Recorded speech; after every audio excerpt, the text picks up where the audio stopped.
Thank you. Um, and thanks everyone for coming. It's really great to be here and to talk to Stephen. And McNally Jackson is one of my favorite bookstores that I've ever been to. So I'm really excited that you guys are hosting this.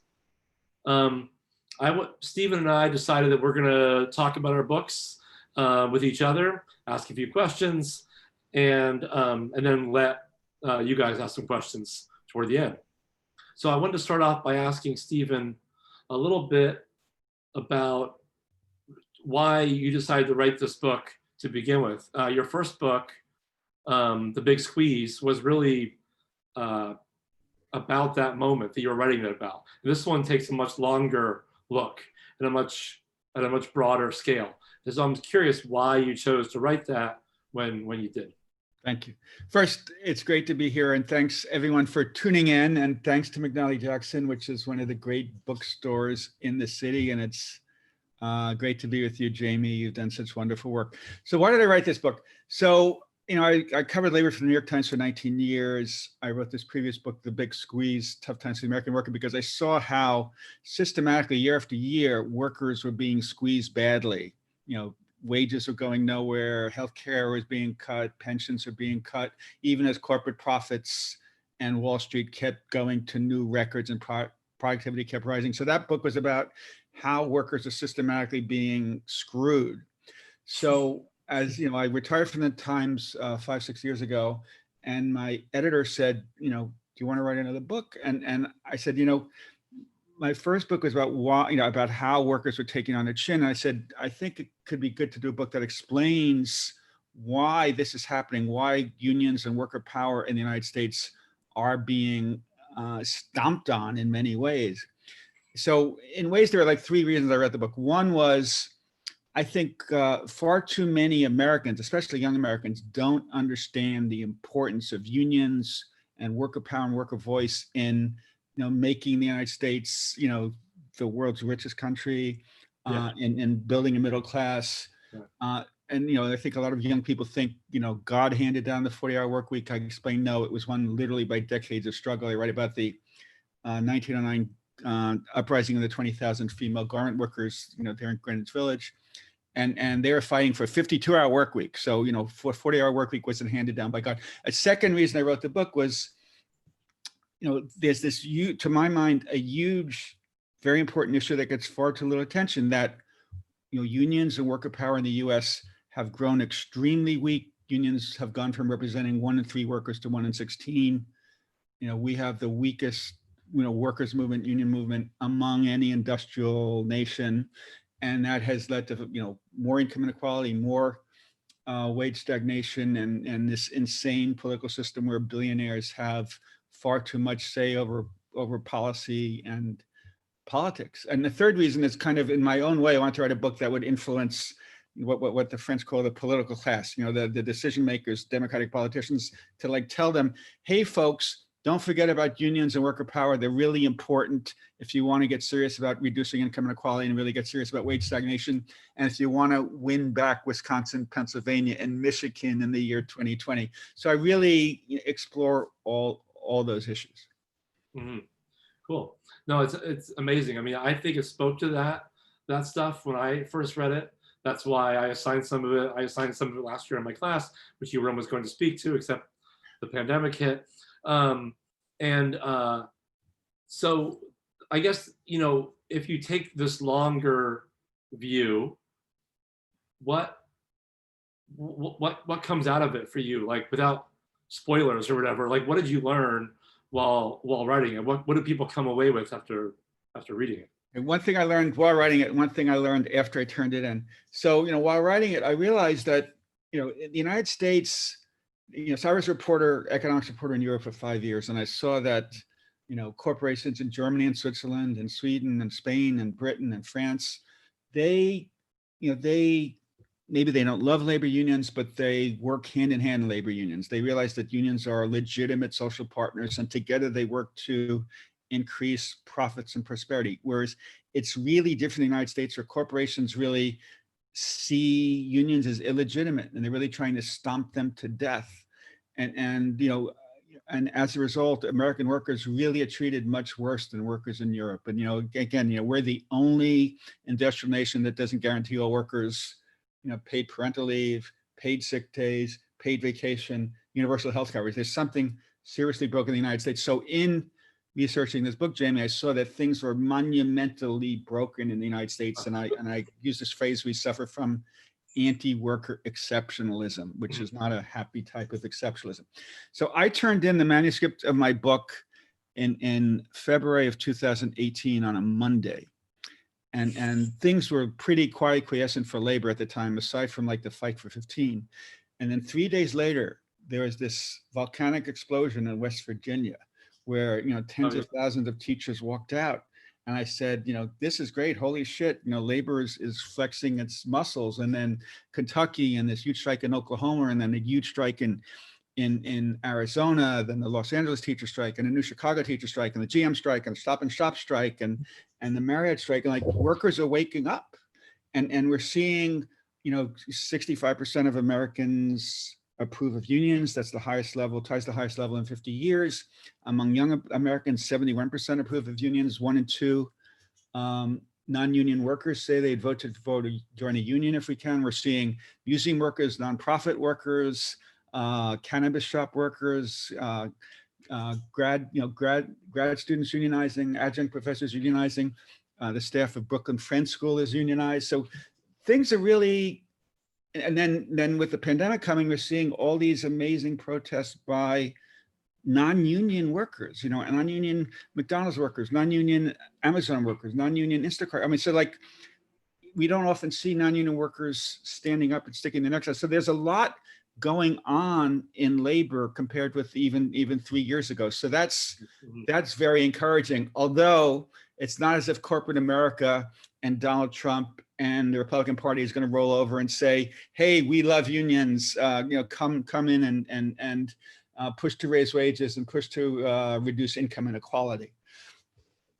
So, I mean, this litany of strikes you listed when you said the explosion, the Fight for 15, to some of the stuff going, the strikes very recently.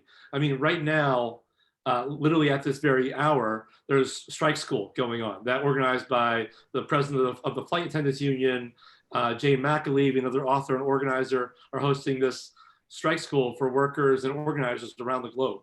And it seems to be that there's this, I was surprised anyway, after the pandemic hit, that I thought, well, if you can't meet people face to face, and you don't talk in the break room as much, and you're not talking in the parking lot because you're not hanging around work, that we would see a decrease in labor activity.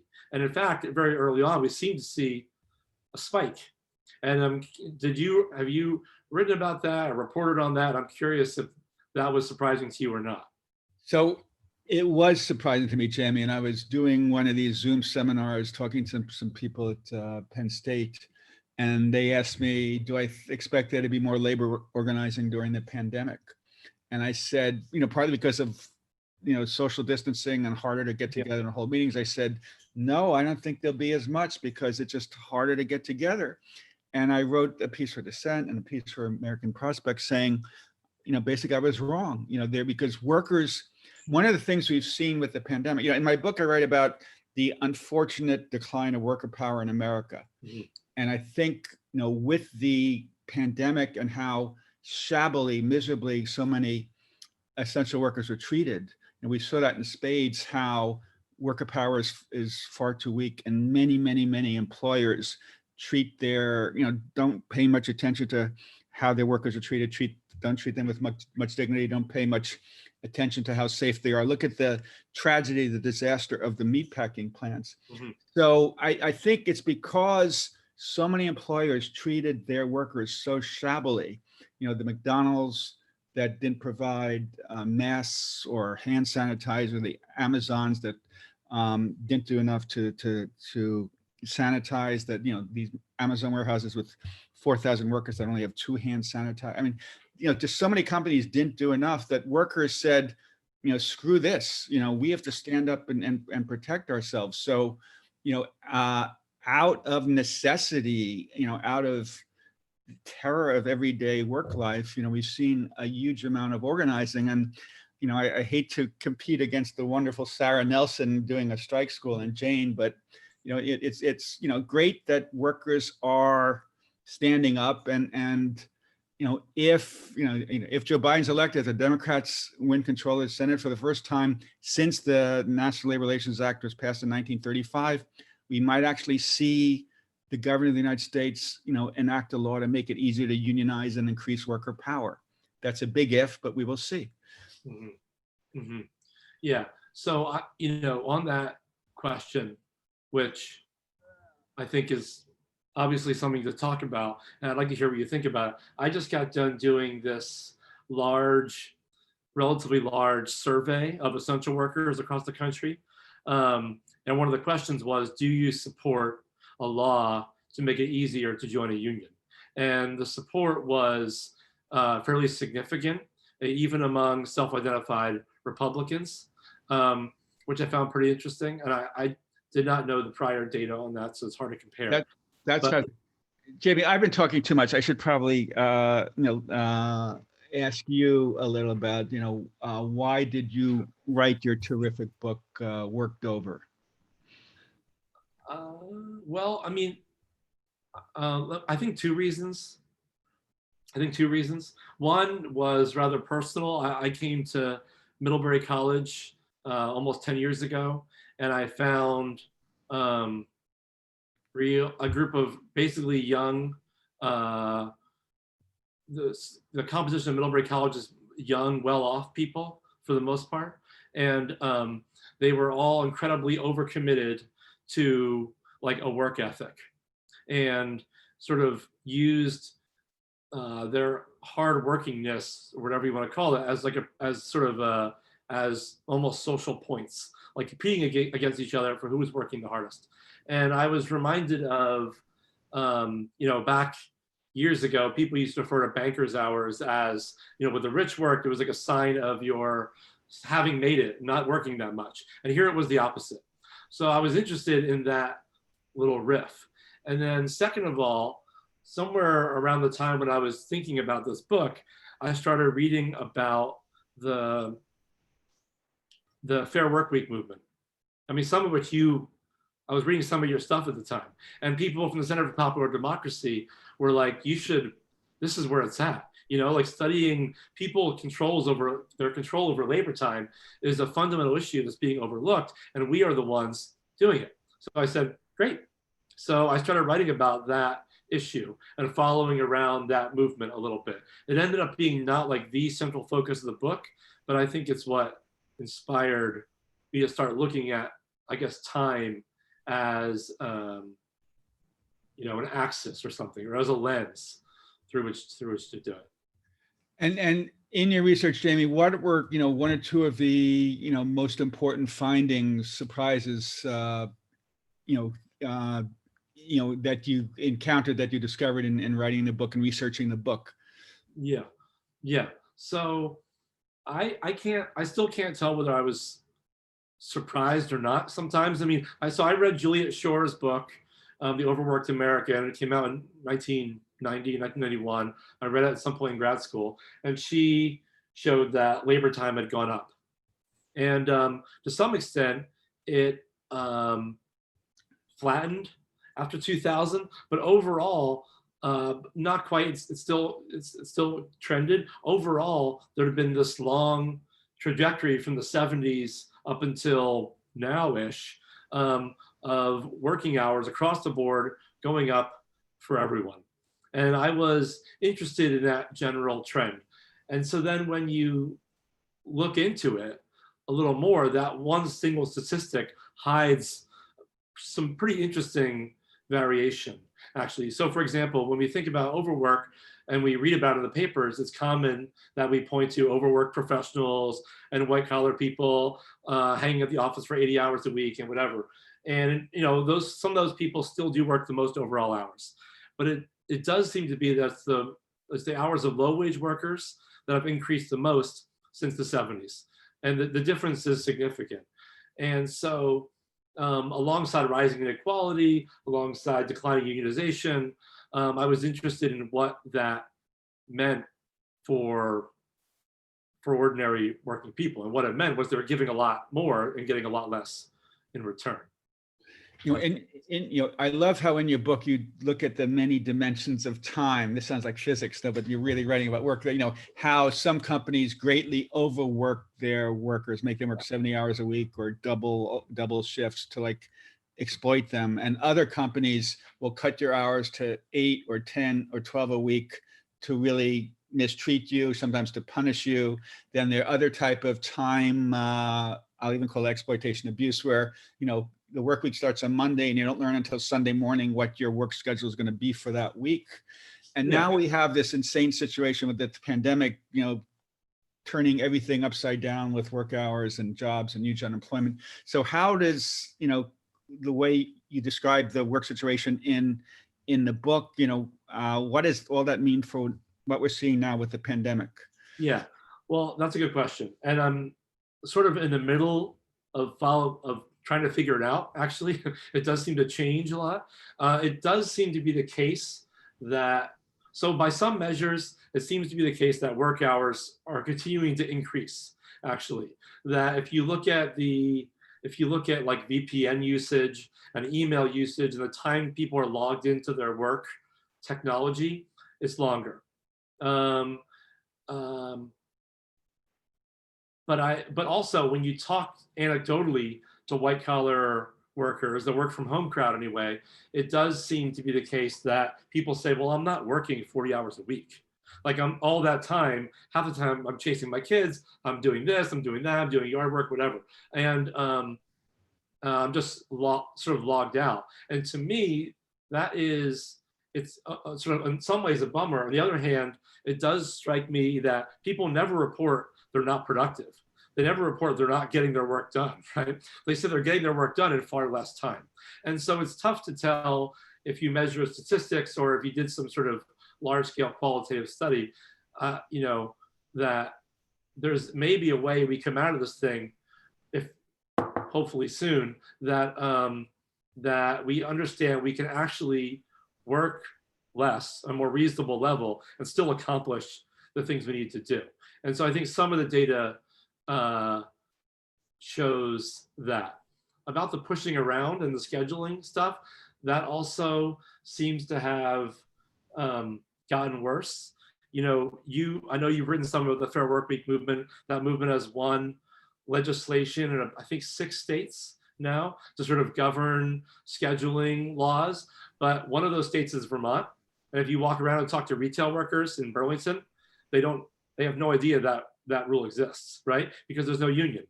And so there's no way on the ground, on the shop floor, to enforce that law. And that's still a huge problem. And so I think that the pandemic, if you think of the US economy as having pre-existing conditions, the pandemic basically worsened them all. And I think we see that in the workplace, we see that in the way the CARES Act was exploited by business interests, and we can go on and on, I suppose. So I was going to write a chapter of my book about the Fair Work Week movement and how these two amazing women, this professor at University of Chicago School of Social Work, Susan Lambert, really did this pivotal research that saw this problem, how companies really dick around with workers' time and exploit them and abuse them and make it very hard for workers to organize their lives when their schedules are changing week to week. And then Carrie Gleason, this amazing worker organizer, really picked that up and turned that into an issue, with strikes and campaigns. But my book was already way too long, was too long. So there was one of the few chapters I decided not to write.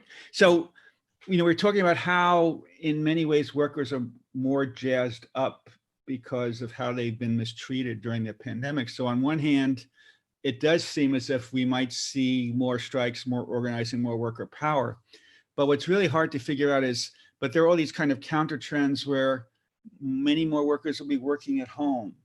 And you read about, well, some companies, because of the dangers of the pandemic and the need for social distancing, they might speed up the use of technology. So on one hand, workers are upset, they're feeling exploited, a lot of workers rightly think I've been horrifically mistreated because I'm not even getting hazard pay because I'm being forced to come into work and risking my life. So on one hand, workers really are more jazzed up, more frustrated, more militant.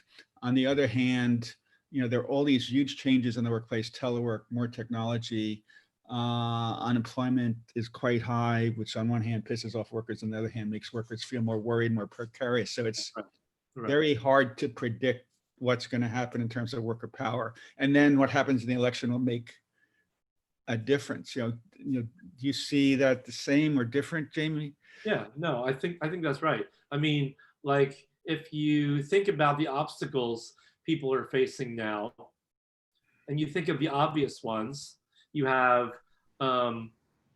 recent court decisions which have eliminated the right for certain workers to organize. You have Trump and all the things that come with that. And you have sort of, I don't know what you would call it, like a business class, which has for a long time wanted, or seems to tend to benefit in times of crisis by profiting off that moment, and are well poised and well positioned to take advantage of it. One way I found this happened, which I think is less typical, is you mentioned the use of technology. I'm not sure what you're referring to, but 15 years ago, it was common for employers to surveil subcontractors. And then 10 years ago, it became common for them to surveil some of the workers at their in-person job. Now it's becoming far more common for white-collar employers. I think about 2/3 of employers in America now use some type of spyware for white-collar workers. So chances are, if you're watching this on a employer-given laptop, there's a significant possibility that your employer knows it. And not that watching this video would be a problem, but there's all kinds of ways in which that data is used to stop people from organizing. And I mean, literally, some tech companies now are going through have an algorithm to find certain words that people use to communicate with their work, like union, for example, right? So there's all kinds of ways in which the deck is stacked against people.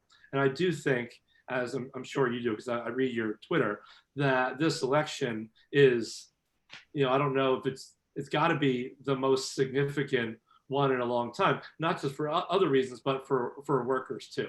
And, as unenthusiastic as I am personally about Biden, I'll be doing everything I can, what everybody else is, to make sure that he wins. So I remember, when I was at a report at the New York Times, I did a big story about the Obama National Labor Relations Board ruling that workers have the power, have the right to use their companies, social media, internet, to write to each other about working conditions or about unions. And that was an important victory. And, it hasn't been nearly discussed enough that the Trump National Labor Relations Board has, I guess it's good this hasn't, maybe many companies don't know this, but, companies are now allowed, per the Trump NLRB, to prohibit their workers from discussing working conditions, sexual harassment, union stuff online. And that, people don't begin to understand how the Trump National Labor Relations Board is pushing as hard as it can to make it harder for workers to unionize. And, I covered the Reagan National Labor Relations Board actually a long time ago, and they played patty cake compared to this, the Trump National Labor Relations Board, which is so much more anti-union. We have a smart comment from Valerie Thier Thiem. I can't even read. Could COVID situation is worse for female workers who now have to take care of kids stuck at home? Yes, that's when I talk about many changes in the workplace. Unfortunately, tragically, many women, who had, firm, great jobs and firm roots in the workplace has as a result of COVID dropped out of the workforce to take care of their kids because a lot of kids can't go to school because schools are closed. And I was just, commenting to Jamie before, you look at, all these countries in Europe, which are largely returning to normalcy because they've wrestled COVID to the ground. Not to say there aren't some problems there, but it's, their schools are reopening. Things are much saner and safer than here, where unfortunately, things are out of control. Pandora's box remains wide, wide open. I think that comment is really important. My understanding, I think women tend to be overrepresented in the kinds of jobs where A, wages are lower, and B, schedules are worse. And those kinds of things made even in relatively decent times render people already more vulnerable. Today, as you said, we do see women leaving the labor market instead at higher rates than men. And that's, one of the reasons people are suggesting. The comparison thing, I think, is really interesting and something I'd like to do more research on. Is my understanding, and maybe there's stuff in your book that talks about this. So if we compare moments of crisis like the New Deal, the 2008 recession, and now, there's a pretty interesting trajectory in which elites are able to profit during that time at higher rates. And the kinds of stimulus packages and bailouts and welfare state stuff, we have a $2.2 trillion CARES Act. The European ones tend to spend less per capita, but do much more for individuals. They're starting from a different place, but I think it's an interesting trend historically that in moments of crisis, elites are increasingly able to use those times to profit, to benefit, to become stronger. And there's really no other word for that besides class war. And I think sometimes these days,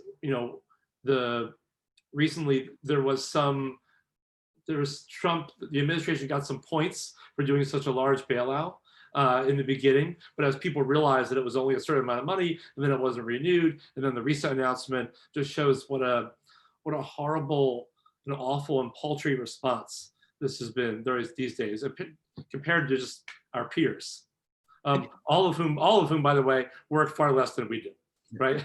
That's the other thing. I was interested in the hours also because I'd spent some time, when I was writing this, some time in Europe, and people would say, what are you going to do on your weekend? I was like, work. Like, what are you going to do on your holidays? And I was like, work, And I'm like, why don't you try living a little bit, And, Germans work 5 weeks a year less. That's pretty significant. And they're not starving over there, So the international comparison these days is really, it's a really important angle. Yeah, I agree. Just picking up on that, you said there's class war. It's almost like class callousness or class contempt.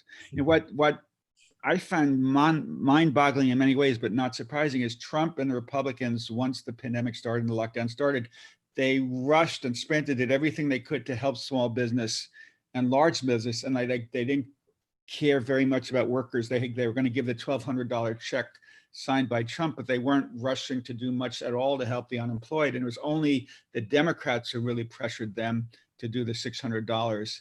But, as we've seen in recent weeks, and again with Trump today, it's basically, F the workers, we don't have to, we passed this new law to help small business, and they're doing so little to help the workers. And it's so different in Europe, where first and foremost, government in France and Germany and Denmark, and even the conservative Boris Johnson government in Britain, they tried to maintain wages. They tried to keep people in their jobs, and it was just so much more worker-focused, worker-centric than the United States, where I think so many of the elites are just so unaccustomed to paying attention to what's good for workers. Mm-hmm. And Donald Trump, ran for office as this great champion of workers, and he's just been so contemptuous of worker interests. Mm-hmm. It's been mind-boggling. Mm-hmm. Well, that sort of speaks to one question. I don't know if you see it there, Steve, in the chat. This question from Tim Judson: have there been more recent studies as the COVID work situation has developed? Is that referring to women, or I wasn't sure what Tim was referring to there? I'm not sure if he's referring to something specific. I don't know. Oh, gender disparities. Yeah. I don't know of any Well, just Tim, in the most recent unemployment report, it said that from August to September, 660,000 women dropped out of the workforce, which is 3 times as much the number of men who dropped out of the workforce. That's not a formal study, but those are the BLS numbers. Like those kind of holy crap numbers, you know, like so many women dropped out of the workforce just as school is supposedly resuming. It's so unfortunate that as a result of the pandemic, so many women are moving backwards in the economy. There's this question here from Kate Bond, which I think is interesting that we should talk about, which is about the difference between the labor organizing response after the Depression and now. I'm sort of reading while also thinking about it. Is that the right question? And in terms of class struggle, class war, whatever. You wrote the most recent history book, so tell me if this makes sense to you. But I'm curious. My understanding is that there was a greater deal, or I was interested anyway, in the greater deal of organizing among the unemployed after the Great Depression, during and around the time of the New Deal. And I found that some of that that organizing that was mostly led, as I recall, by the Communist Party, by the Socialist movement, and some sort of left margins of the labor movement. And I think that would be a fundamental contrast to what's happening today, unless I'm wrong. There was a movement to organize the unemployed after 2008, 2009. My memory is that it did not go very far. But I'm curious if you have any other sort of thoughts on that history, how it would differ. So clearly in the 1930, 1931, before Roosevelt became president, there were these huge protests by the unemployed, and you're right, they were largely organized by the communists.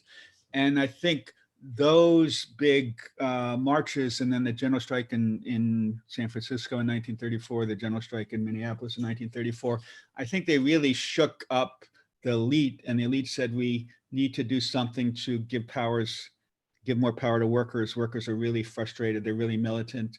And also, Senator Robert Wagner of New York and Roosevelt and Francis Perkins and others realized that, workers are so poor. There's so much poverty during the Depression. We need to figure out ways to give workers more bargaining power to increase their pay. So that's one of the big reasons they enacted the National Labor Relations Act. So I think, in responding to Kate's question, there was huge pent-up demand, humongous pent-up demand during the Depression, where workers wanted to better their lot. I mean, there was huge starvation. At a point during the Depression, 1 in 4 Americans. So once the National Labor Relations Act was enacted, which kind of gave a federal imprimatur towards unionizing, and we saw these amazing union victories like the Flint sit-down strike. Right. That really got the ball rolling for humongous large-scale organizing. And remember, there are all these factories where 10,000 workers worked and 5,000 workers worked, and people lived, downtown, in the ethnic enclaves, and it was, I think, much easier to do mass organizing then than it is now, where people are much more spread out. The workplaces aren't generally as big. And even though in the 1930s, corporations like GM or Ford were very anti-union, I think, and people will argue with me, but I think corporations have gotten much more sophisticated and in knowing how to crush unionization efforts. So even though, one of the things that gets me is like, some folks at MIT did a very good study 2 years ago that says that 1 in 2 non-union, non-managerial workers say they would vote to join a union today if they could, 50%, but only 6.2% so 1 in 2 people want to join a union, but only 1 in 16 private sector workers are in unions. So why is that? It's because corporations fight so hard to stomp on unionization efforts.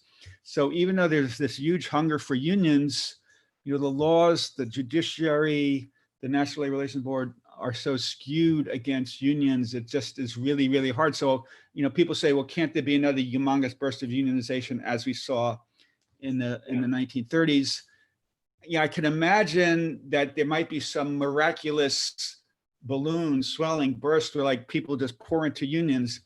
But it's not as if corporations is just going to roll over and say, yes, we said that we want to take the views of all stakeholders into account, but that doesn't mean they're going to lay down a red carpet, for unions to form. I think, all these people go to business school, they're just so into, total managerial freedom, and they're like allergic to the idea of unions.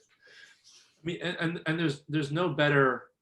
I agree. I totally agree that it's hard, and it's not that we won't see that, but it's also doubly sad now because there's no better time, right? This recent study by Adam Dean and some other academics found that they studied nursing homes where the COVID situation was especially hard, and they found that unionized nursing homes were 30% lower mortality rates than non-union nursing homes. And the basic rationale was that unionized nursing homes were better able to secure higher healthcare benefits, wages, and PPE for their workers.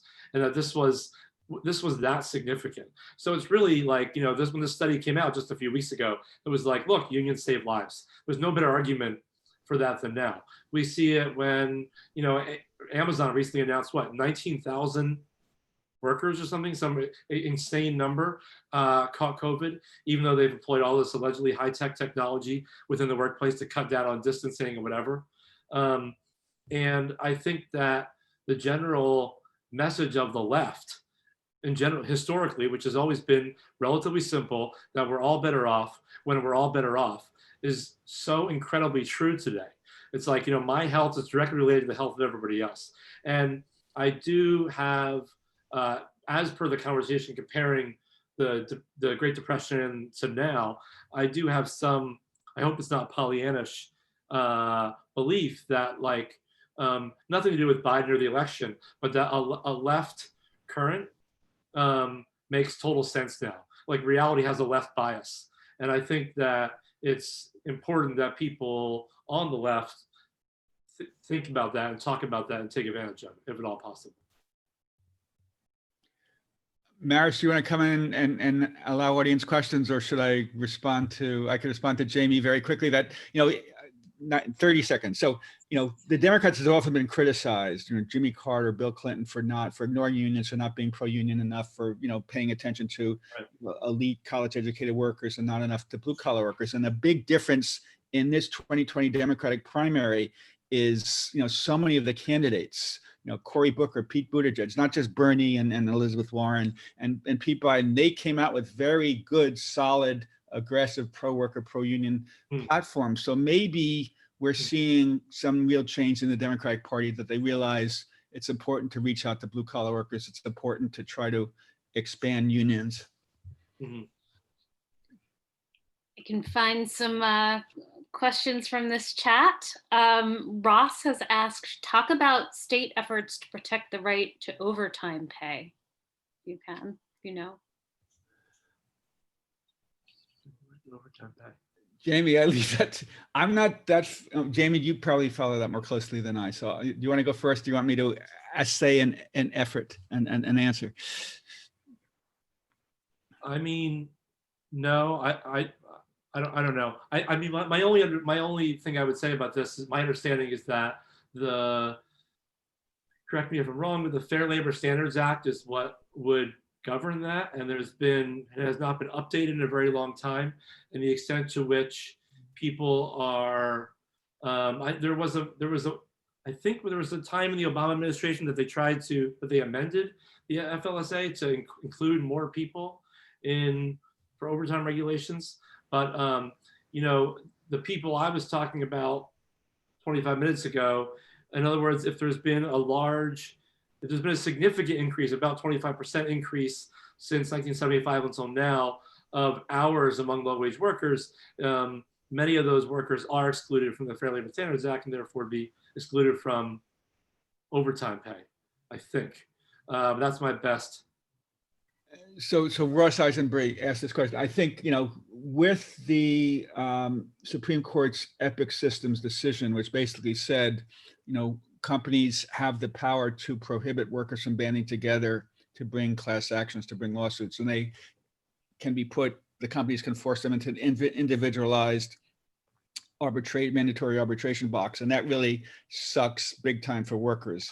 So maybe, I think Ross might mean that some states are responding to epic systems by trying to make it easier for workers to band together to bring overtime suits, because that's another thing that kills me. Donald Trump made believe he's friend of workers, and his judicial appointees are just bashing, stomping on workers in decision after decision after decision, and that's another thing that not enough people are paying attention to. Yeah. I know Maris is doing this, but there's a question in the chat from Katie Franti about the private sector and right to work and all that. It's something actually I've been thinking about a lot because of the court. The basic question is, what is the sense that the private sector will go fully right to work? I guess sort of, you were thinking about the Janus decision and whatnot. I mean, first of all, I have to out Katie. She's a labor unionist and a leader in the labor movement. And so I would be curious to hear her position. But and Steve, I'd be curious also to hear what you think. My feeling is that the court, changes to the court, despite how significant they'll be for all kinds of issues, there hasn't been a national conversation about what it means for workers as much as there could be, I suppose. But my feeling is that years ago, people thought they would try to move to more fully right to work in the private sector, and that now there's more room for that. I don't know. So some of the most conservative anti-union Republicans in Congress, have backed a nationwide right to work right. Congress. And I think it had like 50, 60, 70 members supporting it in the House and maybe 10 in the Senate. But, I think, I'm sure the Newt Gingriches of the world are trying to get Donald Trump to support it. And I think, as anti-union as Trump is, I think he realizes that there's a third rail, that if you step on certain things, like if you back nationwide private right to work, that's going to really piss off unions in a major way. So unless, Trump wins hugely, which I don't see happening, and the Republicans pick up seats in the Senate, I don't see moving to nationwide private right to work. And on the other hand, though, Joe Biden, I believe, has called for, barring right to work in all states. I think that was part of his, I know Bernie called for that, Elizabeth Warren called for that, Buttigieg called for that. I think Biden called for that. So the question is, if Biden wins, if the Democrats win a majority of the Senate, and if they actually do get rid of the filibuster, might they, they'll probably pass some pro-union legislation, but would they also bar right to work? And again, I imagine, corporations will fight hammer and tongue against that. And I imagine some, moderate Democrats might not be willing to, to repeal right to work. Mm-hmm. Mm-hmm. A great question from Katie Wells. Sarah Kessler's book, Gigged, made the argument that journalists were uncritical boosters for the gig economy and parroted company claims about worker earnings. My gut is that the opposite is now happening. More journalists are now treating essential workers, the newly rebranded working class, more sympathetically. Is that your sense too? And so are more journalists on our team, in other words? I do think there's a tendency among many journalists to cheer for whatever the new hot thing is, and whether it was Uber or whether it was Google or whether it was Microsoft. But I mean, I think early on, a lot of journalists saw that, Uber really violated many norms, violated laws, treated workers badly. And I think, I know at the New York Times, I and other people were doing, a good number of stories. I've seen this at, BuzzFeed did this great story about how underpaid, like 3 years ago, how underpaid Uber drivers were in Detroit and Denver and I think maybe Houston. And there's been a lot of press coverage about how awful Uber was in many, many ways. So I might quarrel with the premise of Gig that, some business journalists are sucking up to Uber, but a lot of folks are saying, wait a second, these workers should be, the drivers should be treated as employees and not as independent contractors. and a lot of them make only $5 or $7 an hour, or less than the minimum wage. And I think, maybe some people were slow to see that at first because they didn't understand the phenomenon, but I think they really caught on about how so many workers are being shafted. Although I'll just say, in like 2-3 years, there's suddenly 600,000 people driving for Uber. So in a certain sense, I know some economists are like, wow, Uber must be great because 600,000 people are going to work for it. Like, if it were so awful as people say, then we wouldn't have 600,000 people working for it. But again, as we studied it more, we saw how badly many Uber drivers were treated. And now we're seeing this big movement to, have them treated as employees so that they can get, the regular benefits of other workers. There's this great question here from Tim, who asked a question earlier, but I do think it's really important, this sort of intersectional question, the degree to which there are prospects for a labor movement that also involves the green movement, anti-racist movements, a feminist movement. I assume that's what Tim's talking about. I find this really important. There was a number of books published in the early 2000s. I remember Dan Clausen's book, The Next Upsurge, talked a little bit about this, about the degrees to which workers' movements had to or were most successful when they made common cause with the Black Freedom Movement or the feminist movement or whatever. And most recently, that has shifted to talking about the climate movement, I think, and the degree to which workers, like a sort of the Blue-Green Alliance that's sort of been lurking in the background since the Seattle WTO protests. I find this really important, and it's one thing that I wanted to write more about in my book, because declining working hours or decreasing sort of necessary labor time is often considered an important thing by the green movement, by the environmental movement. It's not something I focused on significantly, but I think it's a fruitful thing. I think I would have answered this question differently before the pandemic, because it seems like that was the going hope for so many people. And then it died sort of immediately after the pandemic. There was this kind of, in my mind anyway, a retreat towards, oh my God, there's thousands of people laid off and all this, let's just get people a living wage and put the food on the table and whatever. And then during the George Floyd protests, there was bits and pieces of unionized bus drivers not driving protesters to jail, and people coming out in the protests with union sort of gear on and whatever. And this hopeful moment, the AFL-CIO spoke up in support of the protests a little bit. And so there was this kind of hopeful overlap that where in the past, labor had missed opportunities to join a Black freedom struggle, that today they wouldn't miss it. I don't really know, but I think it is an important question to take up, given how many people Trump is pissing off.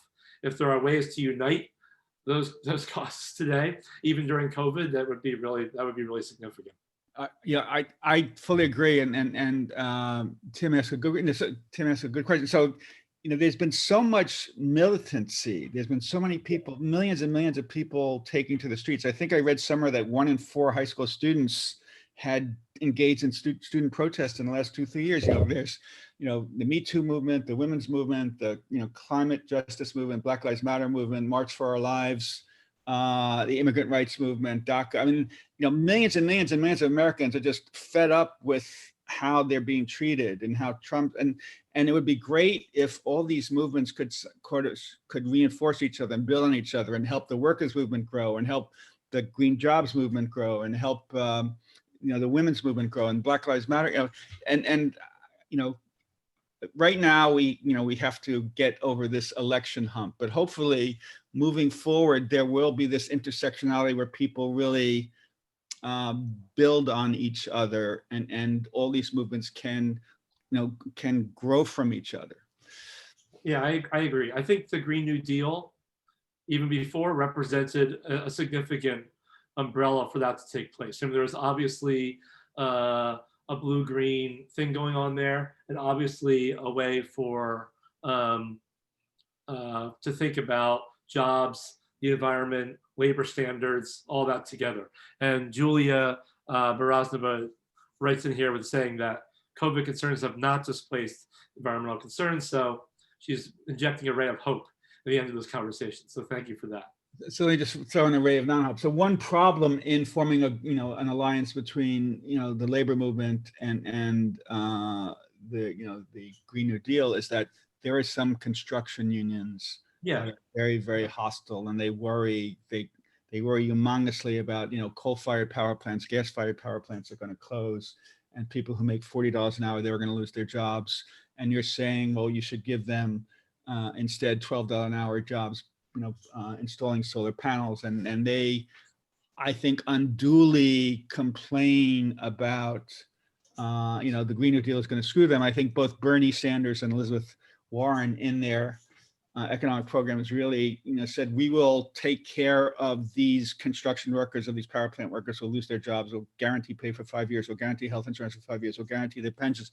And there's a way to square that circle to make sure that union members are not improperly penalized as the nation moves, as it needs to move towards towards a Green New Deal, towards fighting against global warming. And some of these construction unions just go so ballistic in a really irrational way, and you wonder whether it's because the person, I won't, it's like almost misogynistic the way they attack AOC. It just, I don't get it. Maris, correct me if I'm wrong, we're supposed to end at 9, right? Correct. So, okay. Is there anything we should say, Steve, to wrap this up, or?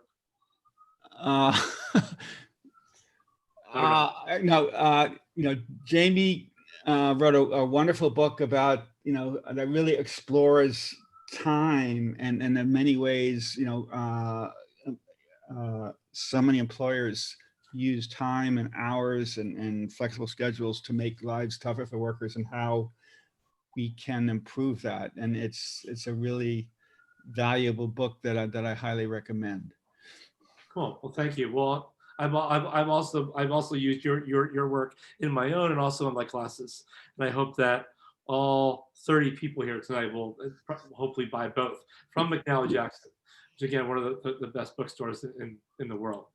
And let me just try to end with a helpful one. So I've written in my book and elsewhere about how one of the reasons the Democrats lost, why Hillary Clinton lost Wisconsin, Michigan, Pennsylvania in 2016, was that unions had grown so much weaker in those states. Yeah.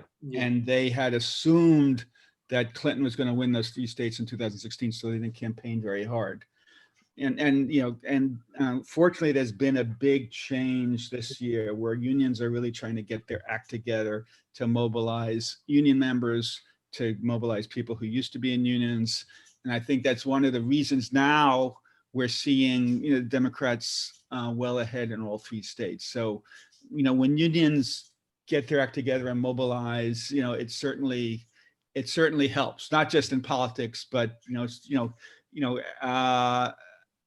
unions are the only institution in society that are created to represent the interests of middle income, lower income, working class people. And there are problems with unions, but they are a very important force to build, to be a counterweight to corporate power, to raise wages, to fight income inequality. And I think, we're seeing unions get smarter and more aggressive in recent years. I think the teacher strikes really helped get that going. The nation's largest union, the National Education Association, has this great new president, Becky Pringle, who's just a total kick-ass person, and we will see a lot of her over the next few years. So things are picking up. Amen. Thank you both so much. That's a good note to end on. Thanks everyone for coming. Thank you so much, McNally Jackson, and thank you, audience, for tuning in. Yes, thanks everyone. Thanks, Maris. Great job.